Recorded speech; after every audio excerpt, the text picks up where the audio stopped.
Why did I get a letter from my late mother-in-law? I couldn't believe my eyes as I stared at the envelope in my mailbox. It was from her, even though we had just said our goodbyes at her funeral yesterday. She had always been so kind to me, like a friend despite our age gap.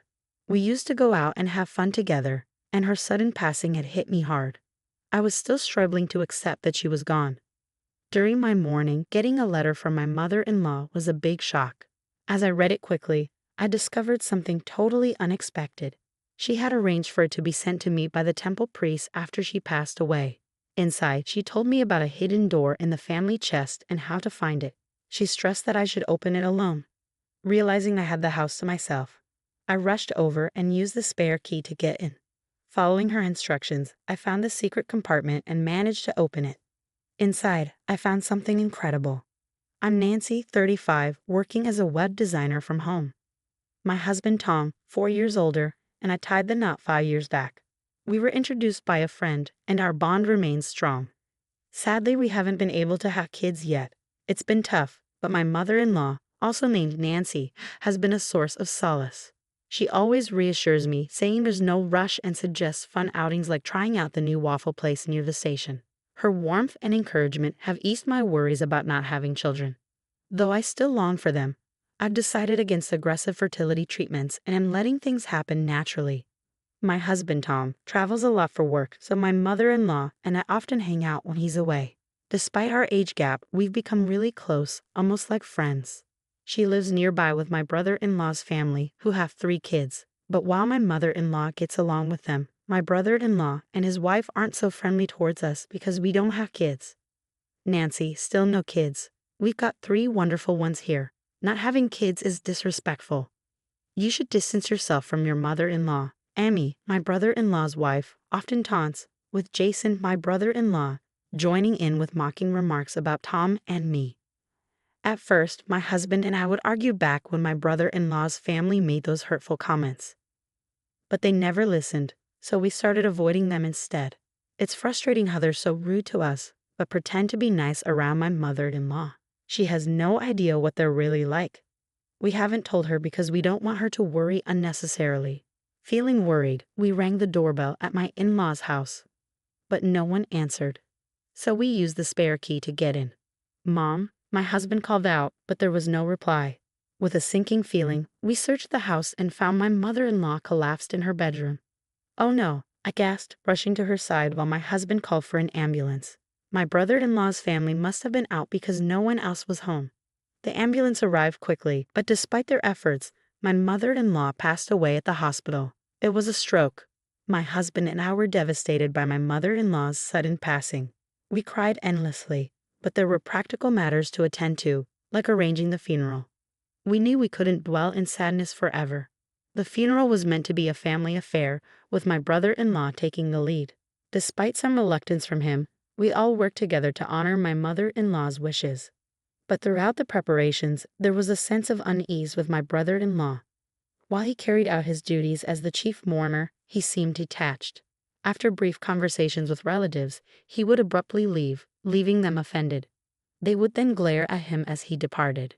During the gathering after the funeral, my brother-in-law took the first seat and stayed put, ignoring my husband's attempts to engage him with the guests. He just sat there with his beer, and his wife did the same beside him. Meanwhile, my husband and I moved around, thanking everyone for coming and sharing memories of my mother-in-law. Seeing their parents lounging and drinking seemed to influence my brother-in-law's kids, who busied themselves with games, laughing and nudging each other. It felt more like a casual get-together than a mourning gathering. None of them seemed affected by my mother-in-law's passing, and the relatives noticed. They didn't bother talking to my brother-in-law's family and instead shared memories with my husband and me before saying goodbye. Despite the relatives' noticeable change in behavior, they carried on, ordering more beer, discussing inheritances, and even planning vacations during this solemn time. After everything my mother-in-law did for them, "It's just disrespectful," I muttered, feeling disdainful towards my brother-in-law's family. The next morning, my husband left early for some errands. As I went to check the mailbox for the newspaper, I found a letter addressed to me. Who could this be from? I wondered, surprised as I opened it and realized it was from my late mother-in-law. Why would she send me a letter? I pondered, returning to the living room to read it. Inside, I discovered something unexpected. It seemed she had arranged for the temple priest to send it to me after her passing. The letter contained instructions on opening a chest, accessing a hidden compartment, and the contact details of the family lawyer. And then, a note. Please open it alone. I carefully studied my mother-in-law's letter, admiring her strong handwriting despite her delicate frame. Taking a deep breath, I felt the weight of her words, reflecting her resilient spirit. Glancing at the clock, it read 9:30. The house should be empty now, I thought to myself as I prepared to leave. The kids would be at school, and my brother-in-law and his wife likely out on their planned outing, according to a social media post I saw earlier. Despite it being the day after our grandmother's funeral, they seemed eager for a day off using bereavement leave. If their post was accurate, the family home should be deserted. I knew I had to go now, or I might not have another chance. As I stepped into my parents-in-law's house using the spare key, a wave of sadness washed over me. The absence of my mother-in-law, always so warm and welcoming, felt heavy on my heart. Slowly, I made my way to her room. The chest, said to be her trousseau, looked old but well cared for. Following the letter's instructions, I opened it smoothly and found the hidden door at the back, just as described. Relief flooded me as I managed to open it safely. Inside, along with what the letter mentioned, I found another document. What could this be? I wondered, feeling my mother-in-law's love emanating from the papers. Tears threatened to spill, but I knew I had to leave quickly. I couldn't risk being caught there by someone returning home. After all, the letter had emphasized the importance of doing it alone. When I returned home with the documents, I reached out to the family lawyer mentioned in a letter to inform them of my mother-in-law's passing. Just as I was about to contact my husband and my brother-in-law's family to discuss gathering this weekend, an email from my sister-in-law arrived. It urged us to convene at my parents-in-law's house urgently for important news. What could she want to discuss? Despite feeling uneasy, declining seemed strange, so I accepted. That weekend, we nervously gathered at my parents-in-law's house. My brother-in-law and his wife wore smug smiles, and their children were conspicuously absent. As soon as we sat down, they presented a document, my mother-in-law's will. It bore her signature, leaving all assets to my brother-in-law and his wife. You see, we inherit everything, my brother-in-law gloated, his laughter harsh. While my husband looked stunned, I quietly excused myself and discreetly brought in the lawyer waiting outside. Who's this? My brother-in-law and his wife sounded puzzled as the lawyer entered. Even my husband, unaware of the lawyer's presence, looked surprised. This is the lawyer my mother-in-law trusted, I explained briefly. Gradually, confusion turned to anger on my brother-in-law and his wife's faces. A lawyer? Why bring them here? They demanded. It's part of my mother-in-law's instructions. She wanted the lawyer to help draft the estate division agreement smoothly, I replied. They protested loudly, insisting they didn't need legal assistance. My brother-in-law slammed the desk, gesturing to my mother-in-law's will. See, we have her will. We don't need a lawyer, he declared. The lawyer intervened calmly. Are you sure your mother wrote this entire document herself? My brother-in-law affirmed angrily, but the lawyer shook his head. This can't be recognized as a will. A holographic will must be entirely handwritten by the testator, he explained, pointing out inconsistencies in the document. The handwriting looked familiar, but the rest appeared to be printed, likely from a computer. The room fell silent as my brother-in-law reached for the will in front of him. But no matter what he did, the content remained unchanged, neatly printed in Gothic font. Huh? Suddenly, my husband pointed out something strange. Why is the back of the paper so clean? I examined it closely and noticed a discrepancy. The handwriting in the signature section was different from the rest. Could this be a forged will? My brother-in-law and his wife trembled at the lawyer's observation. We wouldn't do such a thing, they protested, but their tension was palpable. The lawyer warned forgery of a will is a serious crime. Their faces drained of color as they stuttered through excuses. The lawyer delivered the final blow.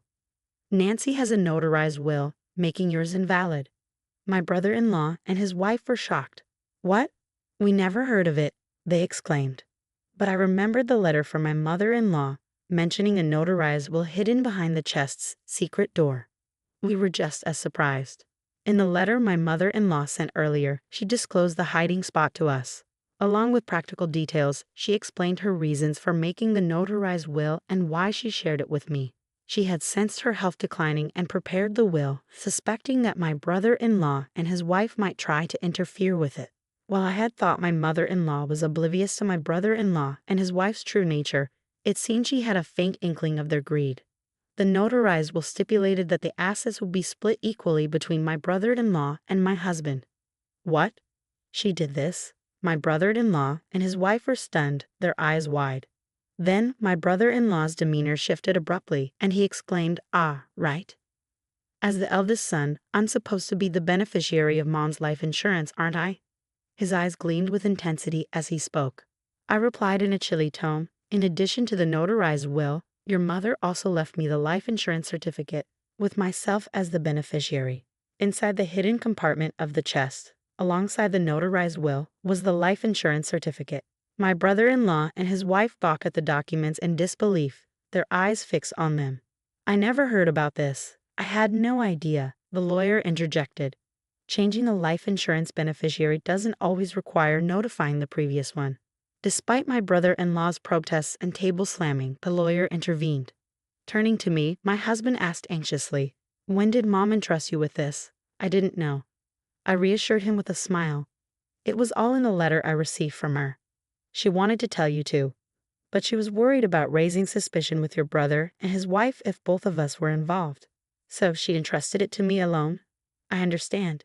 It makes sense, considering how close Mom and you were," my husband remarked. As we spoke, my sister-in-law burst in, hysterical.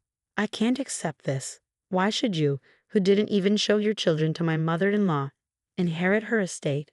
This is ridiculous. I won't accept it." My brother-in-law chimed in, his face reddening with anger. "Exactly. You have no right to Mom's estate. We lived here just for her inheritance. Splitting it equally. Don't make me laugh. It's all ours." My sister-in-law continued to shout, adding to his selfish claims. "We have 3 children. As compensation for not showing my mother-in-law any grandchildren, you should give all of her inheritance to our children for their future. We have given her 3 grandchildren, so we deserve it more. The inheritance belongs to us." Despite my sister-in-law's aggressive outburst, I remained composed. "Your arguments don't make sense. Let's try to calm down," I said calmly, but it only seemed to fuel her anger further. "Your calmness is so infuriating. Just give us the money already. You're worthless without children," she shouted, launching herself at me. My husband and the lawyer stepped in to stop her, but before they could, she landed a punch on my head. "Ouch!" I cried out in pain. "Stop it." My husband and the lawyer managed to restrain her, but she continued to struggle, demanding the inheritance. Her eyes were wild and her face contorted with rage. Meanwhile, my brother-in-law encouraged her, urging her to hit me more. Enraged, my husband called the police to intervene. When the police arrived, my husband and the lawyer briefed them on the situation. My brother-in-law and his wife were escorted away. We thanked the lawyer and decided to let him go for the day. What was meant to be a discussion about dividing the estate turned into chaos. We agreed to send a gift as an apology. My husband had been worried about my well-being since the incident, but he relaxed when I assured him that my headache had gone away. Reflecting on the tumultuous events, I sighed. It's been quite intense. Then my husband brought up something unexpected.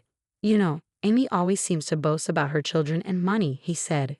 It was true. My sister-in-law constantly flaunted her children and showed an intense fixation on money. During the previous argument about money, my sister-in-law's fixation on her children and money became evident. Her expression during the altercation was truly frightening. "You're right, it's a bit unsettling," my husband mused, falling into silence afterward. Sensing his unease, I asked, "Is something bothering you?" "Yeah, there's something on my mind. I'm thinking of suggesting it to my brother. I believe it might be wise to have DNA tests done for their 3 children," my husband revealed, surprising me. "DNA tests?" I echoed, taken aback. "Yeah, and I'm also considering proposing a background check on Amy. Something doesn't feel right. It's just a gut feeling," he explained. Though I initially thought it might be unnecessary, my husband's intuition had proven accurate before. "All right, if that's what you think, let's discuss it with your brother later." When my husband broached the topic with my brother-in-law, he reacted with ridicule and extensive yelling. Just because you don't have kids yourselves, don't doubt ours, he shouted. However, before leaving, he demanded materials about DNA testing from my husband. It seemed my brother-in-law had his own thoughts on the matter. The shocking truth emerged from the DNA tests conducted between my brother-in-law and his children. It was revealed that 2 out of 3 of his children did not share his blood. I had my doubts about the youngest because their features didn't resemble either of us much. But I never expected this from the middle one. My husband muttered, stunned by the revelation. My brother-in-law delved into his wife's background, and the findings were damning. It appeared that my sister-in-law had been involved with multiple men even before marrying my brother-in-law. Furthermore, her recent affairs had been exposed to the wives of her lovers, who were now seeking compensation.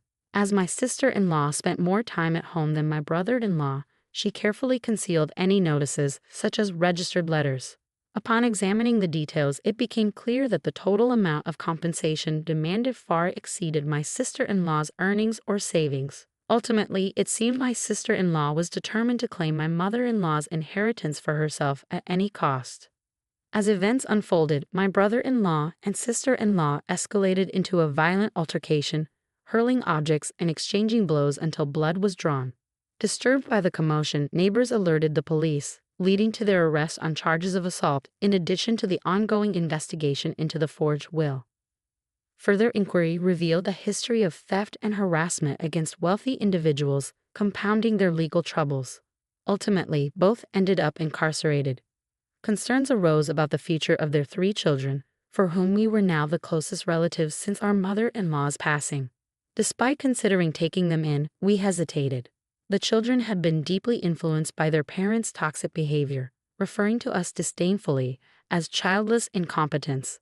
Even the eldest at 14 and the youngest at 7 demonstrated a shocking lack of respect or understanding of proper conduct.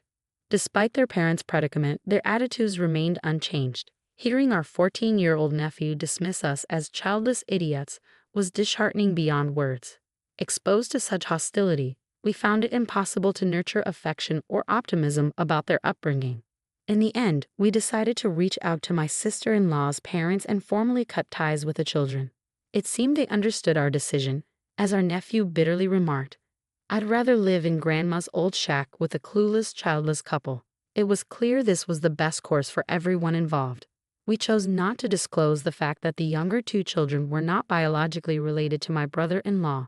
Whether to reveal the truth or not, we left in the hands of my brother-in-law and his wife's relatives. My husband and I made the decision to relocate to a distant place, using the inheritance from my mother-in-law to start anew. Our new home was surrounded by lush greenery and nature, instantly making us feel at peace. There was a quaint waffle shop nearby, where we often reminisced about my mother-in-law, wishing she could have joined us. Shortly after the move, I discovered I was pregnant, a long-awaited blessing that filled us both with overwhelming joy. The positive pregnancy test brought tears to our eyes, and later, the doctor confirmed the news, leaving us elated. We couldn't help but imagine how thrilled my mother-in-law would have been if she were still with us. In addition to the pregnancy, the entrepreneurial venture I had been quietly planning was also progressing smoothly. My husband and I worked diligently, anticipating the arrival of our child and cherishing each day filled with happiness.